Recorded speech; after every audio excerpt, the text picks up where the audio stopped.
Hello everyone, my name is Jennifer and welcome to Best Kept Plans. Today's video is going to be a reading recap for August 2023. If you're interested in seeing what books I read last month, please stick around.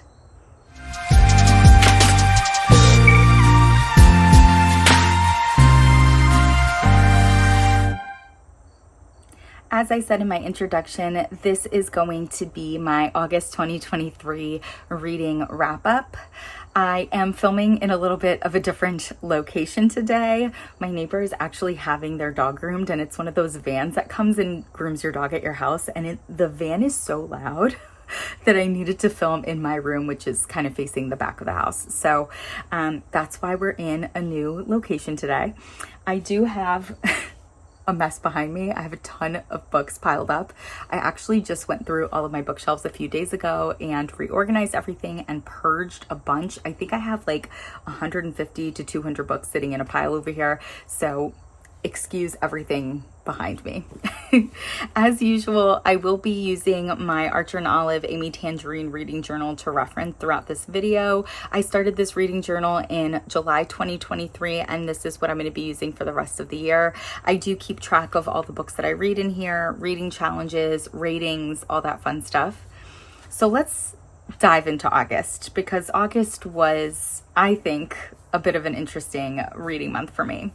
The first book that I finished in the month of August is an audiobook that I actually started in July, and that is The Better Half by Alli, Frank, and Asha Youmans. There were aspects of it that I really enjoyed. Our female and male leads are a little bit older. I believe they're in their early 40s. We have a main character who has a teenage daughter and is kind of navigating that as a single mother. We have a really fantastic parental figure in our main character's father. He is an immigrant, which I really enjoyed reading about as someone who has immigrant parents. I feel like a lot of what was described with that father character hit close to home for me and was really, really fun to listen to. But overall, I did feel like this was just kind of a middle of the road. I rated it as a 3 out of 5. I did enjoy the audiobook. I liked the narration. There's actually 2 narrators for this one, but nothing super spectacular. The next book that I read was the second book in the Chestnut Spring series, which is Heartless by Elsie Silver. I started this when I was coming back from the trip that I went on at the end of July. I read the first book in the Chestnut Spring series while I was away. I immediately went into this one because I enjoyed the first one so much. I did really like this one as well. This follows a different brother in this family in Chestnut Springs. It wasn't out of this world amazing, but I did really enjoy it, and I enjoyed it enough that I do want to continue on with the Chestnut Spring series. So I rated this 3.5 out of 5 stars. Next, we have an arc that I got through NetGalley. I initially thought that this was a book of poetry, and I was very much mistaken. It is not a book of poetry, and that is This Terrible True Thing by Jenny Laden. It was a very interesting and surprising read. I had no idea what this was about. I went into this blind, and I ended up being really intrigued by the story, quite moved by the story. I thought that the author's perspective was really interesting. She told a story about very heavy subject matter in a pretty unique way with the age of her main character and how that character relates to the topic as a whole that she's exploring in this book. So I did really like this. I ended up giving it 4 out of 5 stars and definitely recommend it. Next, we have my July 2023 Instagram challenge book. Every month of the year, I am reading one book that was recommended to me by someone on Instagram. And for July, I was supposed to read The Boyfriend Candidate by Ashley Winstead, which was recommended by Alex at Artsy Reads and Plans. I unfortunately didn't get to this in the month of July, but I still really, really wanted to read it. So I did read it in August, and let me tell you, I am so glad that I did. I really, really liked this book. I've definitely stumbled into a lot of middle of the road, mediocre romances this year, and I feel like this one was pleasantly not that. I really enjoyed this. I liked our main characters. I loved the fake dating trope in this book, and everything just kind of hit right with this one. I ended up giving it 4.5 out of 5 stars. Thoroughly enjoyed it and definitely recommend it. Since This Terrible True Thing was not a book of poetry, I did go into my collection to find a book of poetry to read for August. In 2023, I do have a goal of reading one book of poetry every month of the year. And so I ended up picking Some Things I Still Can't Tell You by Misha. I ended up picking this up from the store just because I thought that the cover was so beautiful, and I actually really liked the shape of this book, the dimensions of it. What I will say is that I ended up being, oh my gosh, I don't know if you heard that. That car is speed racing, yikes. I ended up being a little disappointed with this one. I rated this 2 out of 5 stars. I just felt like I didn't personally connect with the poetry very much, and so it wasn't a favorite for me, unfortunately. The next book that I read in the month of August was another audiobook, and that is Good Bad Girl by Feeney. I did get this as an ARC. I was so excited when I got approved for this ARC. I have read a couple of Feeney books. I've enjoyed them, but I haven't had one that I thought was, oh my gosh, this is amazing, you have to read this. But I will say that A Good Bad Girl definitely leans more into that kind of a category. I really loved this as an audiobook. I tend to like audiobook narrators that are English, and the narrator for this one is. I just thought the story was really unique and interesting. There are several twists and turns which I did not see coming. I liked how our characters all related to each other, and so I ended up giving this a 4.5 out of 5 stars. Definitely my favorite Feeney book that I have read so far, and definitely one that I recommend. Next, I read another ARC that I got through NetGalley. This has been sitting on my shelf since I first joined NetGalley, and it was interesting. That book is Lump by Nathan Whitlock. I didn't know what I was getting in for with this one. I just really liked the cover, and so I ended up requesting it. This is a contemporary fiction. We do have multiple perspectives. All of our characters do interact with each other, but my issue with the story is that there's no type of satisfying ending, and not every book needs a satisfying ending, but this one, it was particularly unsatisfying. I kind of wished that we almost would have stuck with one of our characters' perspectives, because I felt like her story was the most intriguing and interesting. She had a lot going on. She was dealing with an illness, a new diagnosis of an illness, and we delved into that a little bit, and then it was totally left. And I just feel like her story was intriguing, and I wish the author would have explored it more. There were certainly aspects to the story that I did enjoy, and I actually did like the author's style of writing, but overall I ended up just giving this a 3 out of 5 stars. It wasn't terrible, it wasn't great. The next book that I read was another ARC that I got through NetGalley. This book actually came out, I think, in May. So it's been sitting on my NetGalley shelf for a little while, and I just hadn't gotten to it. That book is Once More with Feeling by Elissa Sussman. Unfortunately, this deals with a trope that I don't like at all, and that is the cheating trope. I don't find that to be a spoiler. The description of this book kind of tells you that that's what happens. And I do think that it is the type of trope that you should know about before you read the story, because for some people that's going to be a hard and fast no, I'm good, I don't want to read this. And to be totally honest, for me, it would have been that had I not been approved for the ARC. So I was nervous to read this. What I will say is that Elissa Sussman's writing, I don't know, it's just so easy to digest that I fly through her stories, and I actually tend to overall really enjoy her stories. I think if this didn't have the cheating trope in it, it would have been really anywhere between a 4 and a 5 star read from me. Probably not a 5 star, but a minimum 4, potentially a 4.5. Because there is cheating trope involved, and I'm just never gonna like that in a story, I did end up rating this as a 3 out of 5 stars. So other than that specific aspect of the story, I really enjoyed the story. I liked our main characters. I liked how they knew each other. I liked their dynamic. I liked the then and now. All of that stuff was very fun, but the cheating trope was not. So take that for how you need to take that with regards to potentially picking up the story. Next, oh gosh. The next book that I ended up reading is one that I've had on my radar for a very long time. It's something that I've known that I wanted to read, but I didn't think I'd be getting into it now or anytime soon. And that is Magnolia Parks by Jessa Hastings. So I have heard that this is a toxic romance kind of a story. I've heard that it's very Gossip Girl-esque. And while that intrigues me, I didn't feel like it's something I needed to pick up right away.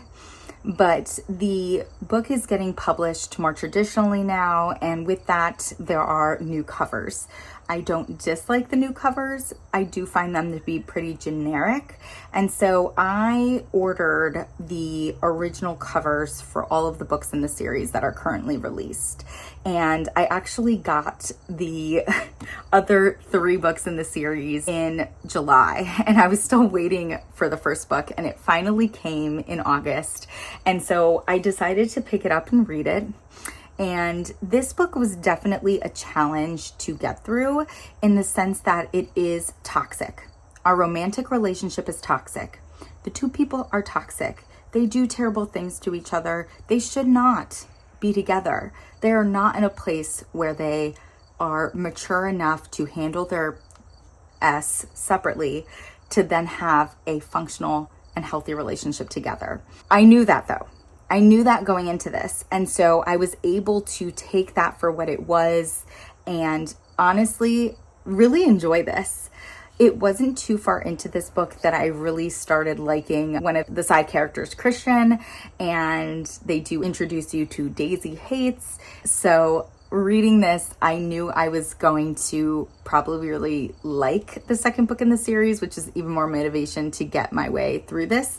I ended up rating this as a 4 out of 5 stars. Again, I did thoroughly enjoy it. It's also fun to be in the mind of Magnolia Parks. She's a really interesting character to see from her own perspective versus other characters' perspectives. So I enjoyed this. I do think you need to go into it knowing what it is, but I also think it's worth reading to get to the rest of the series. So 4 out of 5 stars for that one. After reading Magnolia Parks, I knew that I wanted to pick up Daisy Haites right away, and so I did.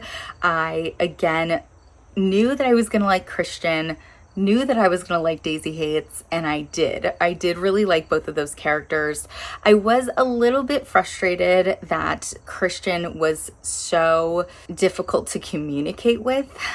You could say the same for Daisy too. I wish there was a little less miscommunication in this one or more open communication in this because I didn't want it to feel similar to Magnolia Parks. Magnolia Parks is filled with miscommunication, and I didn't want this to fall into that same hole. And overall, it doesn't. You also get Daisy's brother's perspective in this, which I really enjoyed as well.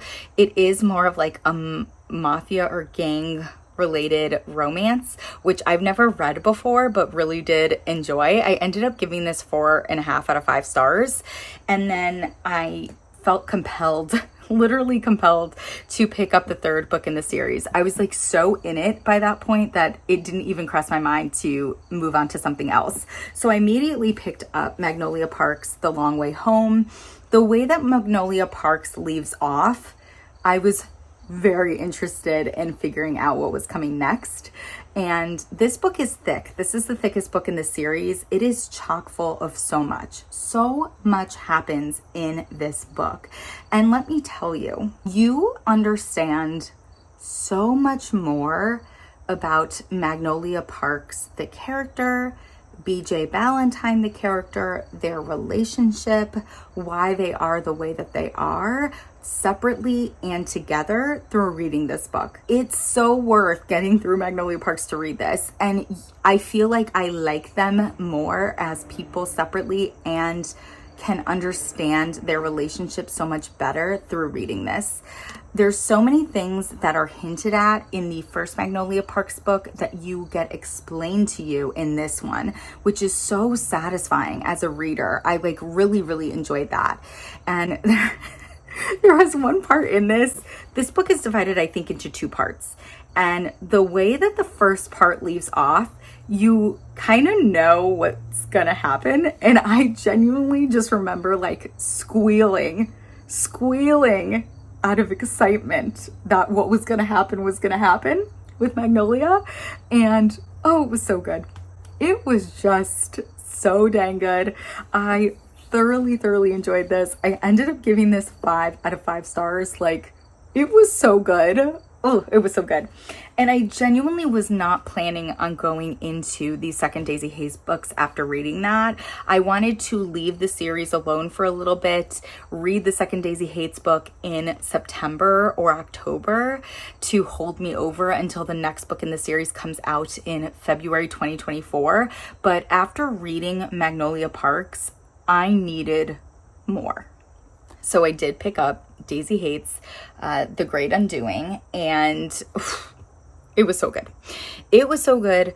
There's a lot more Magnolia, the character, in this book because of something that's happening throughout this book, which I really liked. Again, I like getting her character from other people's perspectives. I loved Daisy in this book. I loved Christian in this book. Christian in this book is chef's kiss, okay? Julian in this book is chef's kiss. I loved them in this book. And I rated it as a 5 out of 5 star, and I finished it and I was like, oh my gosh, what am I gonna do now? I wasn't compelled to pick anything up after I finished the second Daisy Haites book. I immediately knew that whatever it was that I did pick up would not live up to the last 4 books that I've just read. So I kind of felt bad for whatever book I was going to pick up. I did end up picking up The Hotel Nantucket by Elin Hilderbrand. This is actually my Instagram challenge book for August. And so I figured it was time to read that so that I could get to it before the end of the month. I was like 3 or 4 days into reading it, and I had literally only gotten to like 4 or 5%. I felt like I was in the beginnings of a reading slump, and unfortunately Hotel Nantucket just wasn't grabbing my attention. I did try really hard to commit to it. I read it all the way through until August 31st. I got 23% into it and just still wasn't super invested. And so I did decide to DNF The Hotel Nantucket. This is actually the first book that I've DNF'd this year. I was bummed to do it. I felt like if I kept going, I was gonna push myself further and further into a reading slump. And I am actively trying to avoid a reading slump. I'm actually filming this on September 1st. And I'm just praying that what I'm reading right now gets me out of the funk I'll say I'm in after reading Daisy Haites, The Great Undoing. And that is going to be it for my August 2023 reading recap. It was definitely an interesting reading month for me. I cannot believe that I rated 2 out of the 4 Magnolia Parks universe books out of 5 star, but they were definitely my favorite 2 books that I read this month. I am worried about September, but excited for September. And yeah, that's it. If you have read any of these books, please leave me your spoiler-free thoughts down below. And as always, everyone, please be safe. Bye-bye.